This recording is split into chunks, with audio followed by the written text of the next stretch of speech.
சகலத்தையும் நீர் உருவாக்கினீர், வார்த்தையாலே நீர். இன்றைய வாக்குத்தத்த வசனம் சங்கீதம் 19 அதிகாரம் 12 தன் பிழைகளை உணர்கிறவன் யார்? மறைவான குற்றங்களுக்கு என்னை நீங்களாக்கும். அருமையான ஒரு ஜெபம். ஒவ்வொரு தேவ பிள்ளையும் ஜெபிக்க வேண்டிய முக்கியமான ஜெபங்களில் ஒன்று.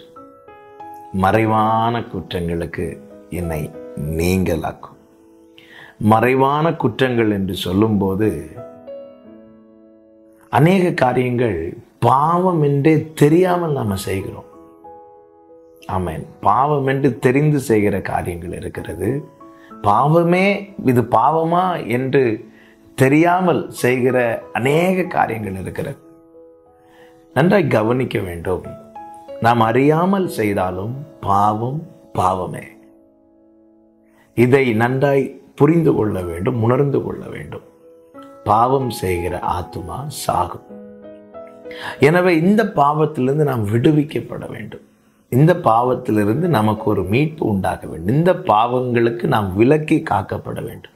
இப்படிப்பட்ட பாவம் நம்மை ஆட்கொள்ளாதிருக்க, இப்படிப்பட்ட சூழ்நிலையிலிருந்து நாம் தப்புவிக்கப்பட என்ன செய்யப்பட வேண்டும்?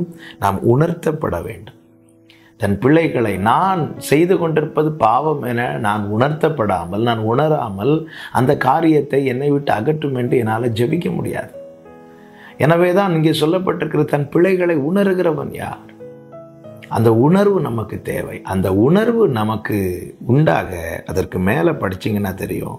7 முதல் 11 வரை உள்ள வசனங்கள் கர்த்தருடைய வேதம் குறைவற்றதும் அது ஆத்துமாவை உயிர்ப்பிக்கிறதுமா இருக்கிறது. 8வது வசனம் கர்த்தருடைய கற்பனை தூய்மையும் கண்களை தெளிவிக்கிறதுமா இருக்கிறது. 9வது வசனம் கர்த்தருடைய நியாயங்கள் உண்மையும் அவைகள் அனைத்தும் நீதி உள்ளவைகள். சொல்லிவிட்டு 11வது வசனத்தில் பாருங்கள், அன்றியும் அவைகளால் உமது அடியேன் எச்சரிக்கப்படுகிறேன். அவைகளால் எச்சரிக்கப்பட்ட தாவீது சொல்லுகிறார், மறைவான குற்றங்களுக்கு என்னை நீங்களாக்கும். வேதம் என்கிற கண்ணாடிக்கு முன்பதாக தாவீது தன்னை வைத்தபோது அவனுடைய மறைவான குற்றங்கள் அவனுக்கு காண்பித்து கொடுக்கப்பட்டது. மறைவான குற்றங்கள் காண்பித்து கொடுக்கப்பட்ட போது அவன் தேவனை நோக்கி கெஞ்சுகிறான். யாரை நோக்கி கெஞ்சுகிறான்? பரிகாரியை நோக்கி கெஞ்சுகிறான். நன்றாய் கவனிங்கள். இந்த வேதம் என்கிற கண்ணாடியை நாம் யார் என்பதையும் நமக்கு காண்பித்து கொடுக்கும்.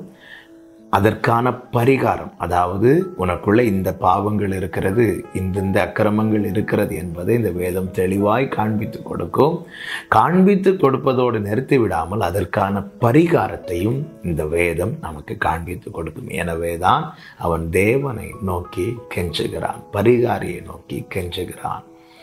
ஆமென். 32வது சங்கீதம் அதனுடைய 5வது வசனத்திலே அருமையாய் தாவீது சொல்லுகிறான், என் பாவத்தின் தோஷத்தை மன்னித்தீர், மறைவான குற்றங்களுக்கு என்னை நீங்களாக்கும் என்று சொல்லி தன் பாவங்களை தாவீது அறிக்கை செய்த போது தாவீது 32வது சங்கீதத்தில் சாட்சியாய் சொல்லுகிறான், தேவரீர் என் பாவத்தின் தோஷத்தை மன்னித்தீர். என கேட்கிற அன்பு சகோதரா சகோதரி, எப்பொழுது நாம் இந்த வேதத்துக்கு முன்பதாக நம்மை வைக்க வேண்டும். இந்த வேதம் நம்முடைய கண்களை தெளிவிக்கும். நாம் எந்த பாதையில் நிற்கிறோம், நாம் என்ன செய்து கொண்டிருக்கிறோம், வேதம் நமக்கு தெளிவாய் காண்பிக்கும். காண்பிப்பது மாத்திரமல்ல, வேதம் நம்மை எச்சரிக்கும். எச்சரிக்கிறது மாத்திரமல்ல, வேதம் நம்மை உணர்த்தும். உணர்த்துவது மாத்திரமல்ல, வேதம் நம்மை பாவமற கழுவும். வேதம் நம்மை சுத்திகரிக்கும்.